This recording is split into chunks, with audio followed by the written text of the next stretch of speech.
Hello and welcome to Night Clerk Radio, episode 139, November late music, which I usually type November new music, and I realize now looking at the Google Doc, I typed November late music, which is a nice little slip because this episode is coming in very late in the month. This is probably one of the most cursed episodes that we've tried to get out.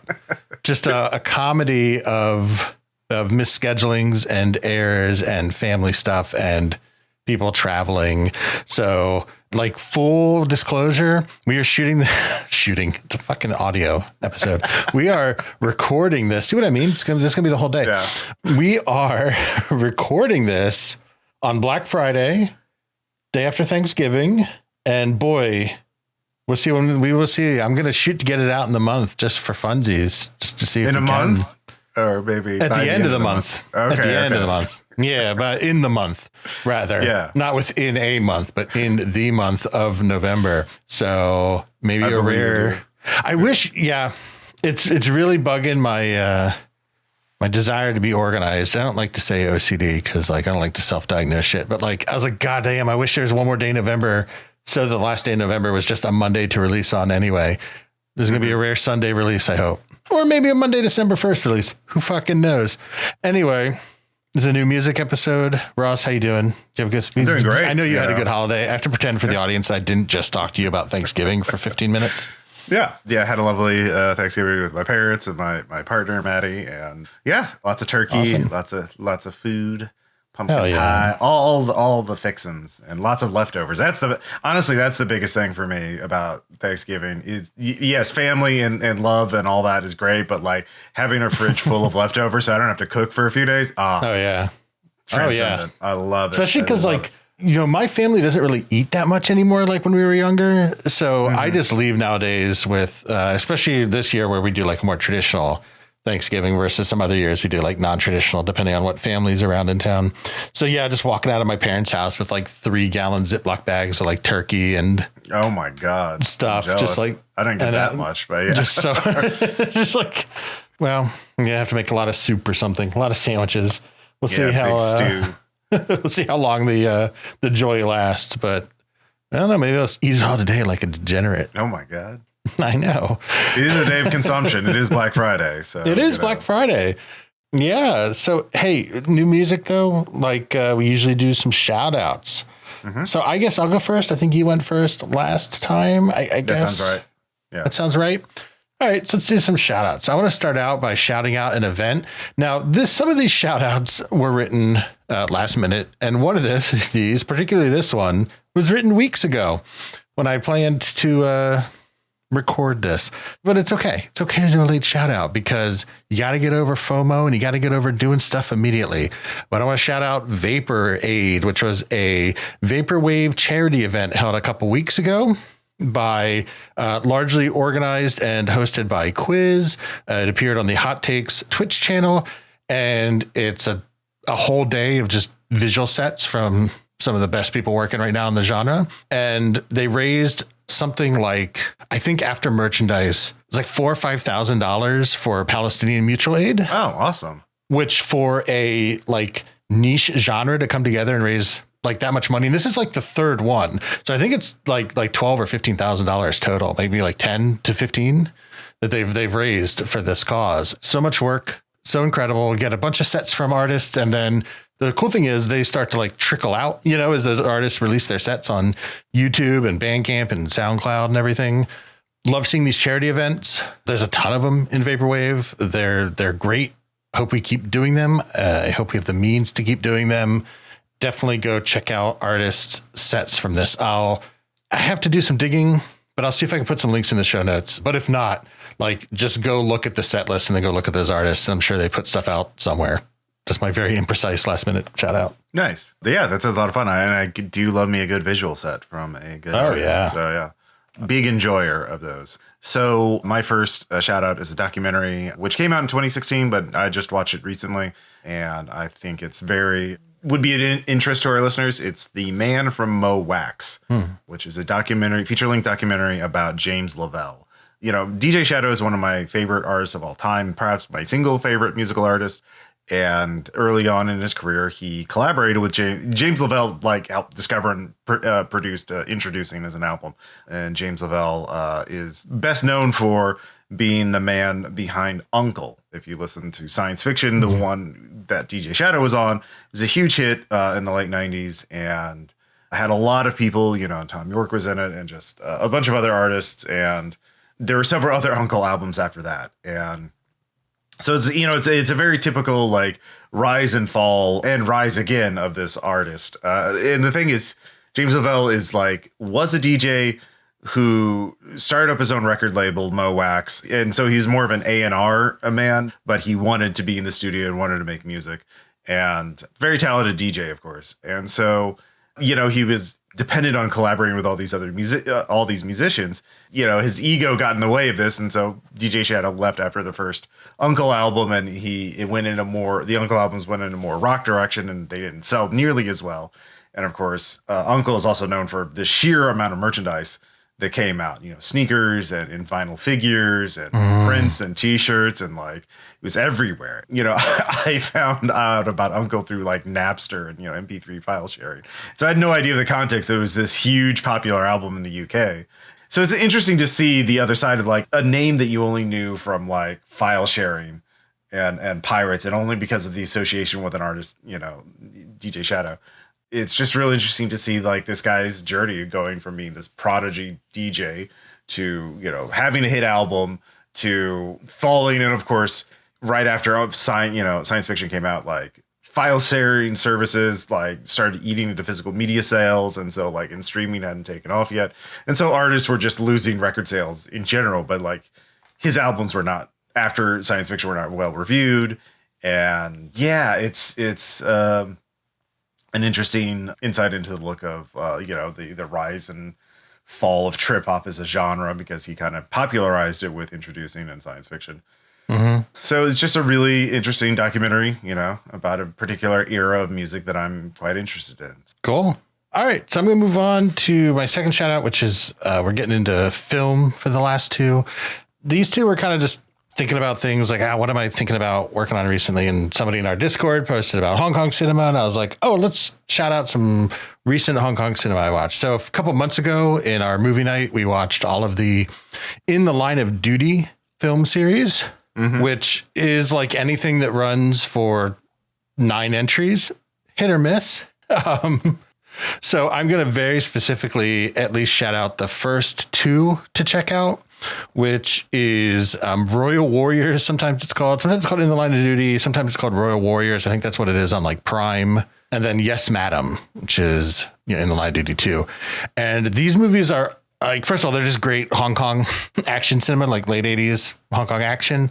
But they also have some incredible rising women action stars in them. So they both have Michelle Yeoh, who was amazing as an action star in a whole bunch of stuff. I loved her in Police Story 3, Super Cop, Jackie Chan movie. So if you only kind of know her from her more recent work, definitely go check her out when she was kicking ass in the 80s. And then Yes, Madam also has Cynthia Rothrock, who is a huge action star in Hong Kong, tried to do movies in the US in the 90s, never quite could make it work, for a variety of reasons. One of those things that they definitely should have been a more of a star. Oh yeah. Cause she was also pretty amazing. So those 2 films, they rule. They're good mid 80s Hong Kong, slightly goofy, but incredibly technical, incredibly well made action films. Man, the opening fight scene in Royal Warriors on, I guess it's the second fight scene, maybe, on the airplane has one of the most amazing hard cuts to a dead body that I've ever seen. Yeah. Which is a weird thing to describe, but it's so unnecessary and hilarious. Oh yeah. You just have to see it. And those Hong Kong films, action films, have such wild shifts in tones and moods, just whiplash. It's great. Am I watching the same movie? What is happening? You just have an out of body experience. These movies. It's great. I love them. Yep. Yeah. So my second shout out is actually a single song on the YouTube channel, Pat's Soundhouse. Okay. This is a song called Car Alarm Extended Reprise. And this is a musician using a Khan, which is a Laotian mouth organ made from bamboo. And it starts out, it sounds very much like a car alarm, but then it turns into this very like bittersweet and like kind of sad, like very nice kind of song. And I thought it was quite touching. And it's just the same artist has done another one called Sirens, which again sounds like the siren of an ambulance, and then turns into this whole very nice song. So I like this idea of like starting as a diegetic. It's like, this is the car alarm is the kind of sound that like, you know, a movie where a character gets car accident and the car alarm just keeps hitting, and then you just have this montage of the character's life, you know, going, you know, as they're bleeding out on the road or something like that. It's that kind of song. I'd never heard of this instrument before, but it's you know, it produces a beautiful sound. So it's just, I just think it's neat. There it is, just like it. Yep. So heading on to the third, keep this moving. I want to shout out a book, but also related back to film, which is Transcendental Style in Film by the screenwriter Paul Schrader, who was famous as like wrote a bunch of stuff with or for Scorsese. So like Taxi Driver, Raging Bull, Last Temptation of Christ, and then also went on to write and direct his own films. Probably the most famous of the early era was like American Gigolo, 1980, which is like Richard Gere's first big film. And then I think a couple of years ago, he had a film that was very well received, but I'm blanking on the name of it. It has Ethan Hawke. I think it's called like First Reformed or something like that, where he got a bunch of nominations and recognition. Very good classic screenwriter, somebody you definitely study. This so reminded, I was kind of thinking about this book because I wanted to read some film theory because we talked about film school when we were on Hot Takes last month or earlier this month, I guess. I was looking through it and I was like, God, I thought I had a copy of this, but I guess I lost it at some point in the move. So I'm kind of excited to dig into it because the version I read in the early 2000s was basically the same one that came out in 1972. Just covers the work of Yasujiro Ozu, who is probably most famous for doing Tokyo Story. Then Robert Bresson, who is a French filmmaker. What would people know from him? Probably Pickpocket is the film of his that would have maybe you would run into like in film school, but I don't think it would be a thing you just watch. And then Carl Dreyer, who is a Dutch filmmaker, probably most famous for the 1928 Passion of the Joan of Arc, which is like a landmark film in cinematography for its time. One of the first ones to have like a lot of like cuts to close-ups and stuff, if I remember right. So he talks about like these sort of like slower films, more contemplative films, getting away from like this intense psychological realism that like films have become obsessed with. So the new edition adds like Tarkovsky and stuff. So that's a good pick. Yeah. Yeah. So, you know, because 72, you know, a lot of stuff like Solaris and stuff hadn't come out yet. Oh, yeah. So I think it's dense. It's a dense book. And I remember that as soon as I started reading it. But he writes in a pretty plain style as far as film theory goes. You know, it's, I don't know. Have you ever read any like Sculpting in Time or anything by Tarkovsky? If you're a Tarkovsky guy. No, I'm not much of a Tarkovsky guy. I've seen Stalker. Dense. That's about it. Yeah. Okay. Oh, okay. I would say on the scale of people who write about film theory, you know, he's like somewhere in the middle. There's like a Pauline Kael who's very purposefully writing to be understood.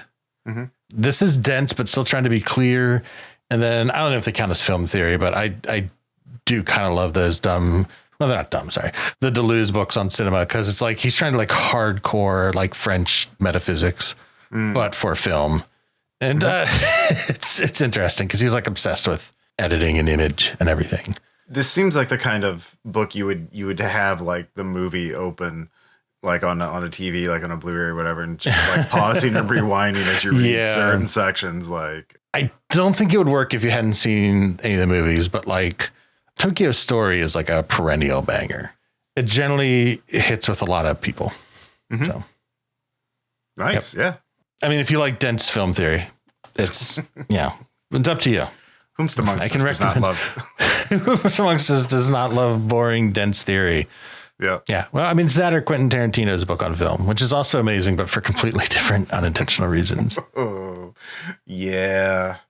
Yeah. I can imagine that. I'll talk to you about it off air. It's very funny. Yeah. I'm not surprised. Yeah. I mean, after Once Upon a Time in Hollywood was so indulgent, I wouldn't be surprised his book would be, well, yeah, we'll talk about it after the podcast.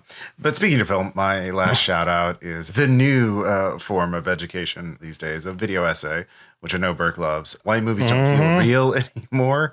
So it talks about the difference in basic different styles between older films and newer films, especially in the streaming era.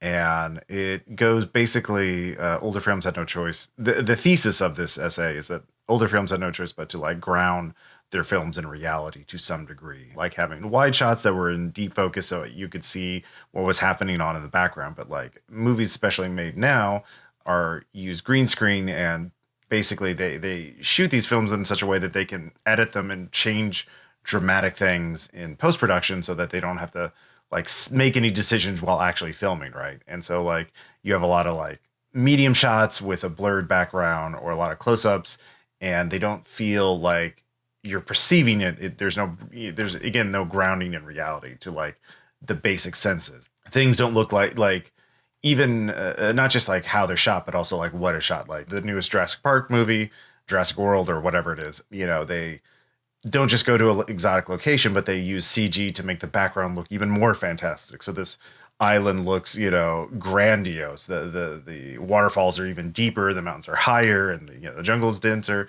And so it doesn't, you know, as opposed to like shooting in a real jungle, like or a real wilderness, like the first Jurassic Park movie, and then just compositing, you know, a couple of CG dinosaurs in that.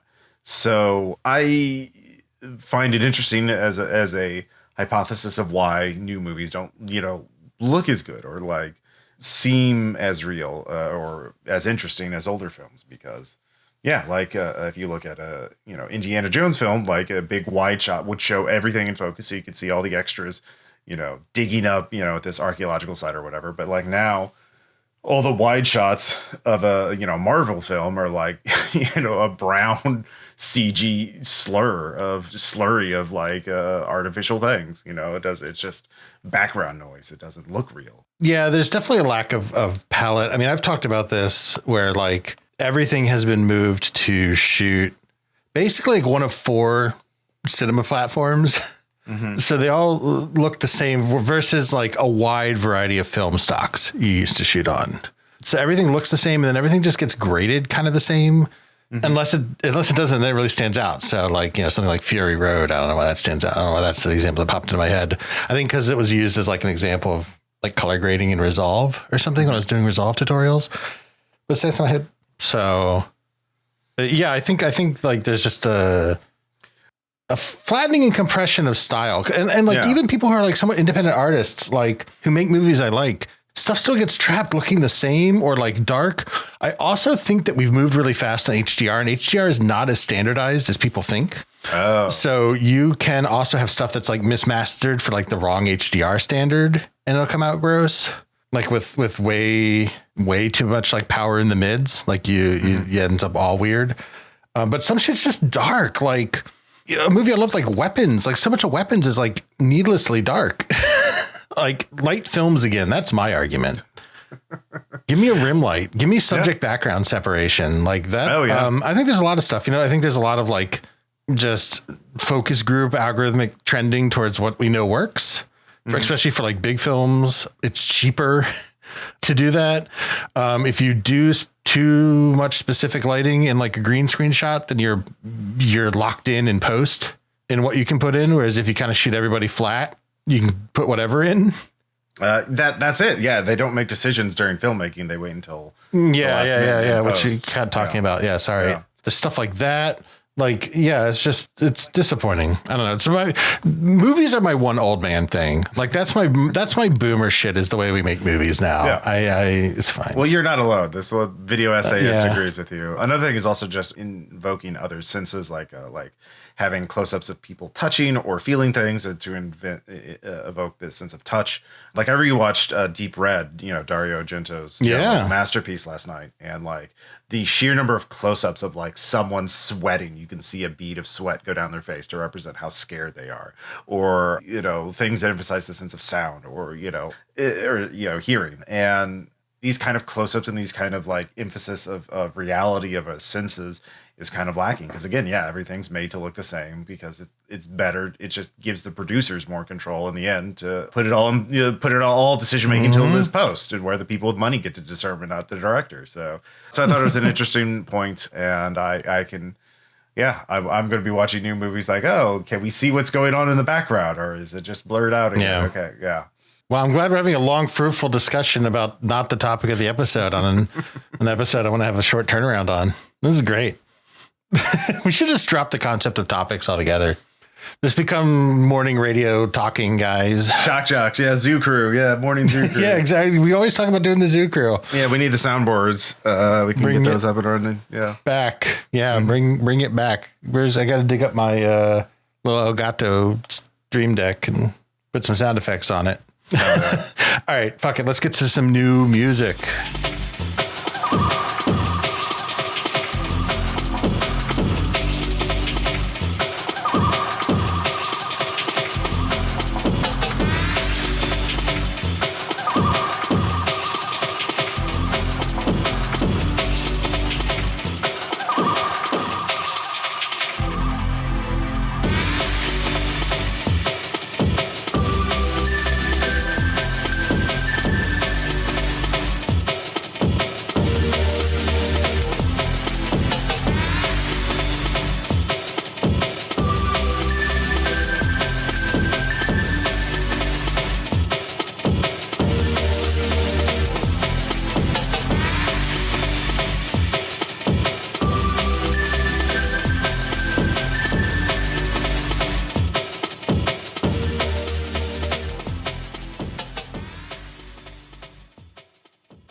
That is a sample from track 1, Be Your Ally, from the album Dream Select by Pizza Hotline.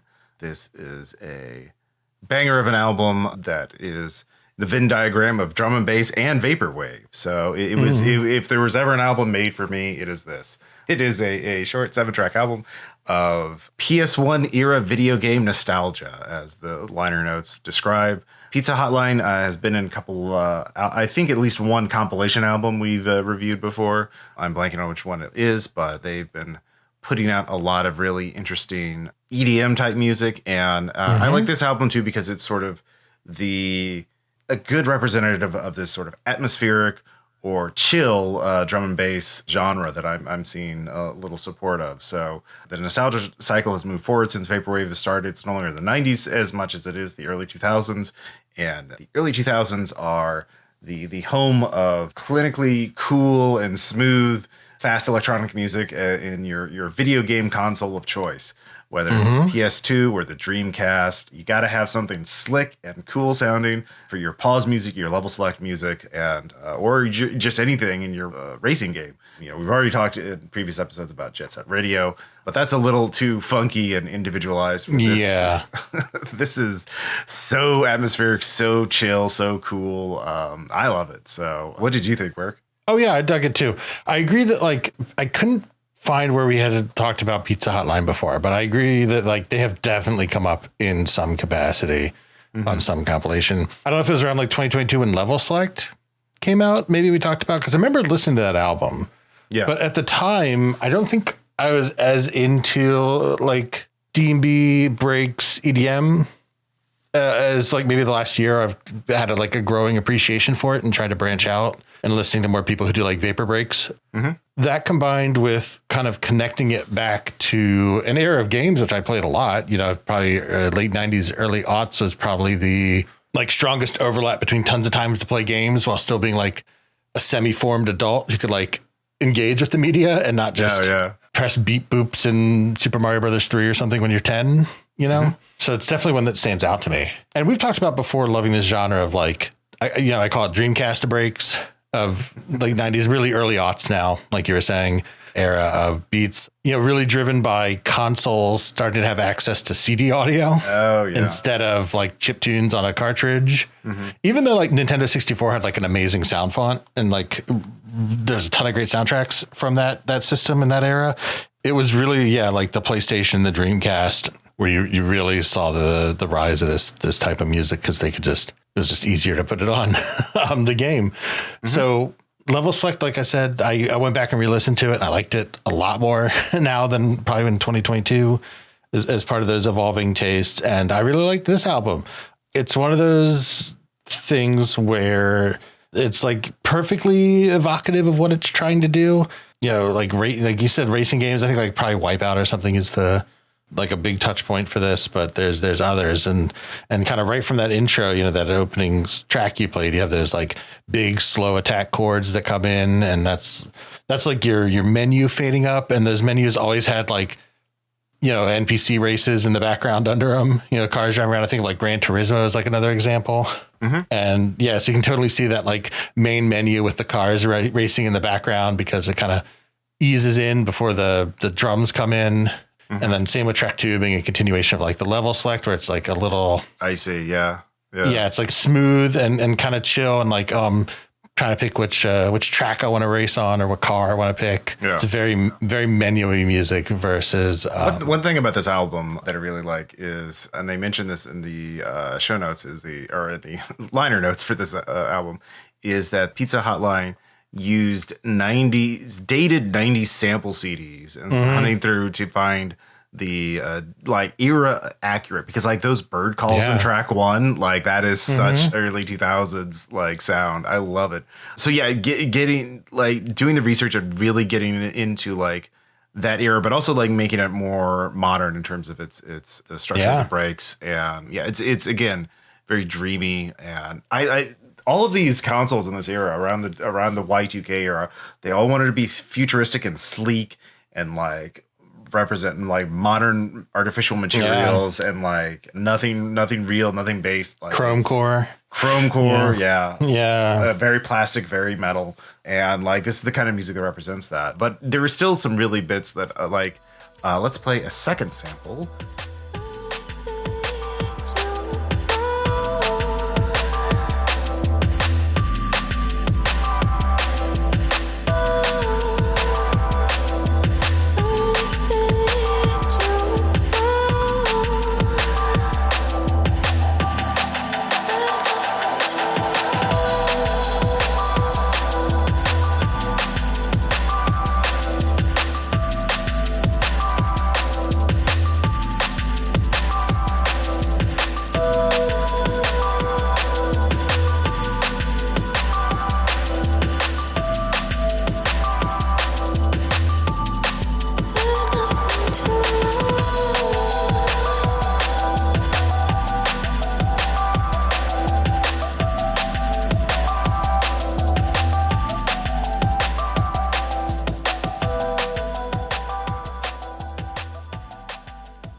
Track 4, Nothing to Lose.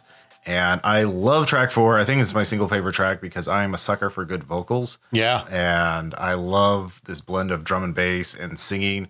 It's incredibly energizing, and it just hits so much harder. And it's still very like dreamy. Like as a sort of personal anecdote, like my partner Maddie does not care for the, like, I listen to drum and bass. I listen to mixes all the time as sort of work music, keep me focused kind of music, and like normal drum and bass, contemporary drum and bass, Maddie does not care for. Makes them too anxious. But like I started playing like atmospheric drum and bass like while I was cooking, and I was like, oh, this is fine. Like it's just not quite as it doesn't trigger that anxiety for Maddie. So like it's a little chiller. It's a little calmer. It's still EDM music, but it's not quite as frenetic as contemporary drum and bass. And that's very funny because I'm the same way. Yeah, I think I've expressed similar reactions to a lot of that, especially when you get like really high tempo breaks going. But I think a lot of this is saved, I realized, because all this Dreamcast era music I really like. A lot of other vapor breaks people I like, because I think it's that like nostalgic, like calm, not necessarily calm, but like the synth structures is enough to latch onto that. I like the drumming because I do like interesting drumming, but then the synth and the stuff on top of it is less frenetic. And then I think, this track is, if I remember right, this is the only one with the vocals. So it definitely stood out to me. Also track 4. I liked it a fair bit, but it is more like energizing actual like vocals instead of there is some like, in some D&B I've heard where like they process vocals up like higher and like really chop them up, and that stuff I don't like as much. If I want my vocals chopped, I want them slow down and drop down. So I think that sort of production worked for me. I really did like the other tracks, like 3 and 5. are like really nicely produced. They're like your level music almost to me just it's interesting. I'm trying to think of like for like a victory song. I'm trying to think how that all fits into a video game, but it doesn't have to all fit into that mold. That's fine. Of course, we talked about on the genre episode that desire to categorize is brutal. And then I also really liked the outro track, Dream Arena, that last track, especially the first. It has a lot of the same structure of like these kind of slow attack bringing chords, but then it really like a lot's going on kind of by the end of it. And I really, really dug through the middle where there were all these like just much more chaotic, like not quite atonal, but like more dissonant chords, like just more frantic keyboard work, which I think stood out compared to the other tracks. So stuff like that I also really liked. So I don't know. I guess, because EDM is such a hyper fragmented space too. Now I'm starting to think it was like, oh, do I just like jungle? Maybe it's like jungle I like, but not like D&B, or maybe I like liquid D&B or like IDM D&B, or like, I don't know. It's a silly thing to think about, but yeah, these chiller breaks for the last year have really been working for me. Oh yeah, no, I agree with track 7. It really cuts loose with like, there's just so many layers going on of drums and synth loops. Like it gets pretty wild. It's a really good way to end the album. And I love these like atmospheric PS2 D&B mix on, you find on YouTube and Spotify and platforms like that. Like it's, because a lot of them will take out like, oh, I got some footage from Unreal Tournament, the first one. And I put that in there. Yeah, remember the Two Towers level in Unreal Tournament? Well, there it is, baby. And now you can watch it as you blast some tunes. Yeah. So it's a fun little album, and it's only like half an hour, so it's doesn't overstay its welcome. So yeah, good job, Pizza Hotline. Yeah, it's a banger. Yeah.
And that was a bit from track 2. I Thought It Would Last, off our second album, Once We Were Infinite by Dead Shopping Malls.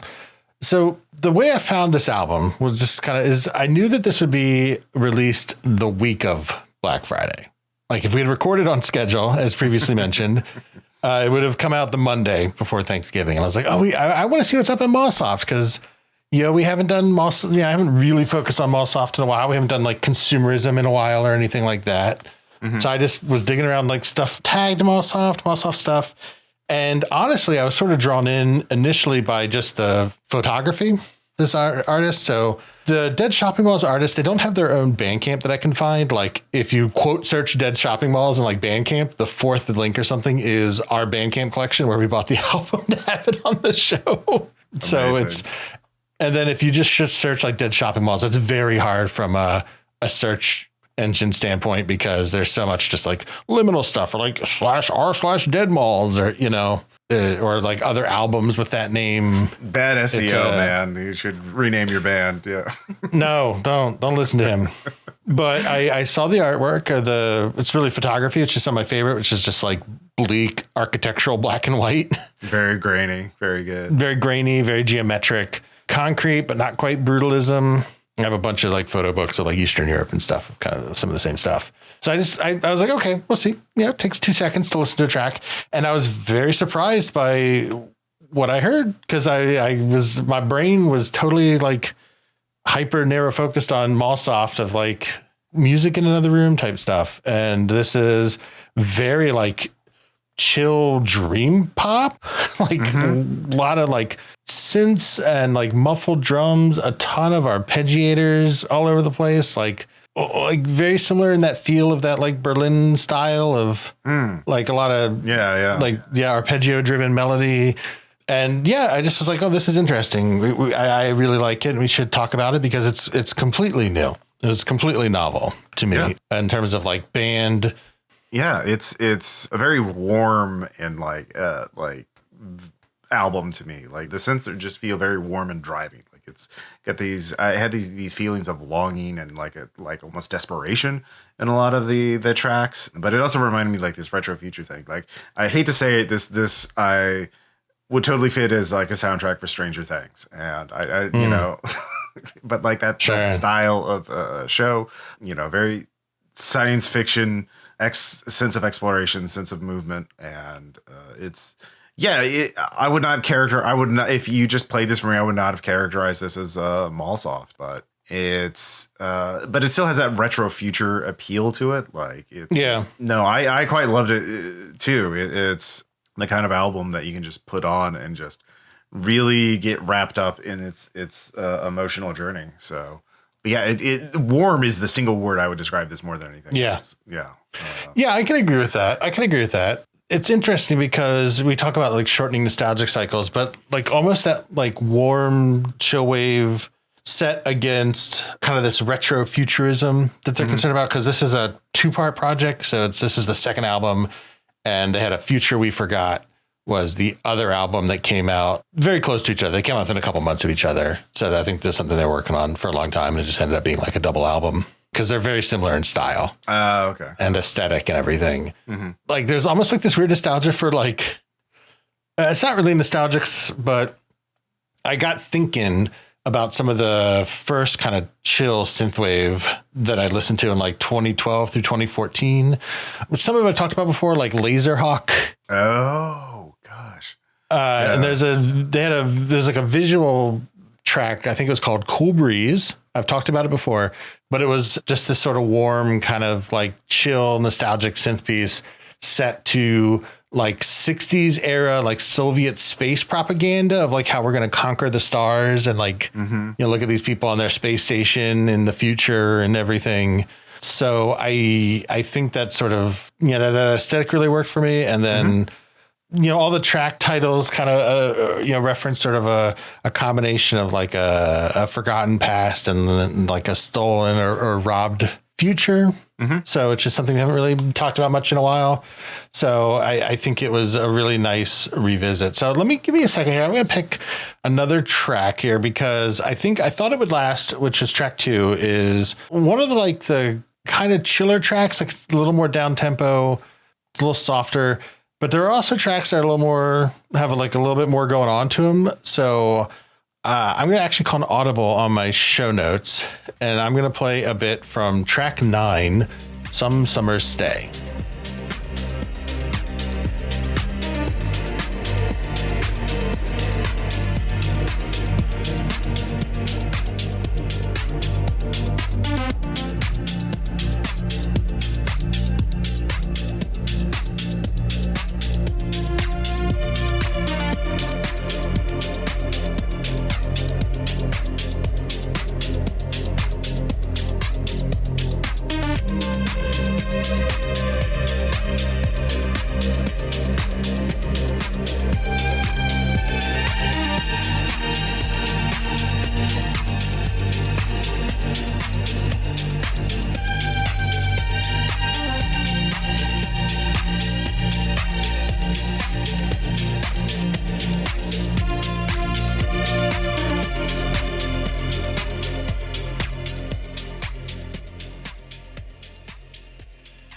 I thought this track sort of stands out because especially in kind of the back half, it's about 6 minutes. So kind of the back half, it's much more like up tempo. It still has a lot of the same feel and vibe and structure, like a lot of the same synth stuff going on, but it's just a little bit different in feel compared to slower tracks like track 2, the first sample, track 5, When the World Felt Small, which is not a reference to Zack Snyder's Man of Steel. I mean, we know in my head. Sorry. Yeah, no. I mean, thank you for making that clarification because we all know you're such a Zack Snyder fanboy. I am. I'm a huge Snide head. Yeah, we would have just assumed if you hadn't clarified. So yeah, that's why I picked it. I mean, the thing is, this album also does it does have some change. Is like track 5 is like a slower and sadder track, very bittersweet. Again, that warbling synths and slower tempo sort of, for me, contributes to that feeling of like nostalgia and loss. But like on the other hand, you have like track 8, slow tracking, which is not slow at all. It really builds up like that crescendo towards the end of it. Like it goes all out. And I love the outro track too. It has again a very cinematic feel to me. Another warbling crescendo of synth music. It feels like we're flying into space in the rocket that's falling apart, barely hanging on. Are we going to make it or not? Who knows? At least we're trying. Kind of vibe to it. So yeah. And full disclosure, track 8 slow tracking was the other one I was thinking about picking for like a contrasting mood against track 2. I don't know why, I just felt like Summer Stay, that back half is like even a little bit more different. It stood out a little bit more. So I made a last minute choice, I guess. But yeah, they're both very different from other tracks. Yeah, track 5, which I probably being like the slowest and kind of most melancholic of the tracks. But it ultimately ends, on something, I feel like it ends somewhere more positive. I think the last bus stop, track 11, is more uplifting. You kind of get through some of these like slow tracks, but I think the actual build and the way the album leaves you in that last track is actually more positive. I don't think it doesn't feel like as doom and gloom to me as some of like the middle of the album. Yeah, I'd agree with that. Yeah. I wouldn't call it like a sad album by any measure, but like there's a bittersweet element to it. So like there's sweet along with the bitter. So, it's got both. Contains multitudes. Yeah. Yeah. So yeah, it's a very fun album to listen to. Yeah, I really, really enjoyed it. And I think if you listen to this and it interests you, also check out A Future We Forgot, the companion album. It's very close in style. And I think that's why I don't have as much to say about individual tracks, because there are these like shifts in mood and feel, but the overall, be careful how I word this, because it's not a criticism, but they're very stylistically consistent. It's one of those things where like it kind of like more ebbs and flows in feel versus an album that's like very, very different track to track, like very bombastic albums. We did both like the Mesh and Navigator albums recently that are like completely different track to track. And you kind of have to talk about every track individually to feel like you're talking about the album in some sense. Whereas this is like this just like nice warm wave, like tide in and out of like warm synths coming, washing over you. Very gentle, very chill. I think that's like part of what makes chillwave to me chill, is that like I don't have to worry about the next track all of a sudden just being like completely different, some huge bombastic thing. I get to just kind of sit and listen and think and reflect and just sort of enjoy it. It's a perfect example of an album that gives you that sort of sensation. Yeah, exactly. That's why you can't listen to sound like movie or game soundtracks usually, because it's like, oh, here's the nice music, and here's the boss fight. Yeah, here's the boss fight. Yeah, here's the torture scene music. Okay, well, cool. Thanks. Mood ruined. Yeah. So you won't have that problem with this one. Yeah, no, it's beautiful. I will have to check out more of their work. I mean, a group called Dead Shopping Malls, I feel obligated to explore more anyway. So I'll definitely check out that. I think it's really just these two albums. Okay. I think. Because, again, I couldn't find an individual Bandcamp for them. There's no credits of, like who mixed and mastered it or whatever. Mm-hmm. And it's released on the label, and the label has like other artists. So unless it's, one of these things where it's like kind of like the label itself is like a passion project of a small collective, but they have stuff going back to like 2018. So they're not like new or anything. They've been around releasing in bursts here and there. And it's not one of these, they're just putting out stuff all the time. It's like every couple of years, a few albums come out. So it's interesting. Interesting.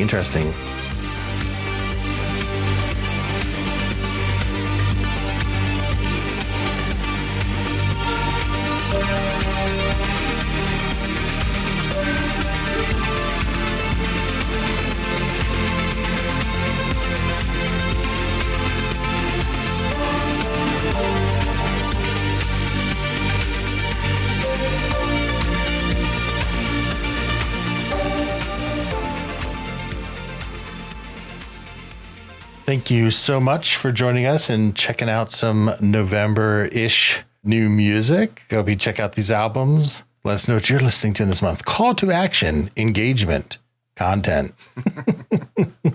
Next episode, I'm feeling genres again. Mm-hmm. We're going to be doing some utopian scholastic, which is as much a style as it is like a genre of vaporwave and vaporwave adjacent, celebrating all things 90s education.